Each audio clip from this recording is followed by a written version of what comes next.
اگر ایک راہ چلتے بندے کو کوئی چیز مل جاتی ہے تو کیا بندہ وہ خود استعمال کر سکتا ہے یا پھر جو جس کی چیز ہے اس کا انتظار کرے، اور کب تک اس کا انتظار کرے تاکہ مطلب اگر بندہ ملتا ہے یا نہیں ملتا، تو اس حوالے سے تھوڑی رہنمائی کریں۔ پڑی ہوئی چیز جو مل جاتی ہے اس کے اوپر فقہائے کرام کے یہاں پوری تفصیل ملتی ہے، لقطہ کہتے ہیں اس کو۔ پڑی ہوئی چیز جو آپ کو ملتی ہے وہ دو تین طرح کی ہوتی ہے۔ ایک تو ہوتی ہے بہت ہی معمولی چیز ہو، ایک کھجور پڑی ہوئی مل گئی، 10 روپے کا نوٹ مل گیا،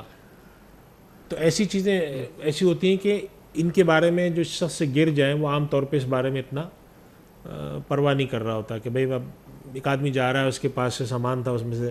2-4 چیزیں نکل کے گر گئیں، کھجور نکل کے گر گئی، پھل نکل کے گر گئے، اب وہ اس کے لیے عام طور پہ کہتا ہے جو ہو گیا چھوڑ دو۔ ایسی چیزوں کے بارے میں حکم یہ ہے کہ ان چیزوں کا حکم یہ ہے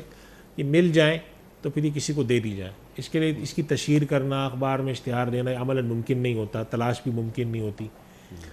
دوسری وہ چیزیں ملتی ہیں آپ کو کہ جن کے مالک کا پتہ چل سکتا ہے، ایک بٹوا ملا جس کے اندر آپ کو مل گیا کہ فلاں صاحب کا بٹوا ہے،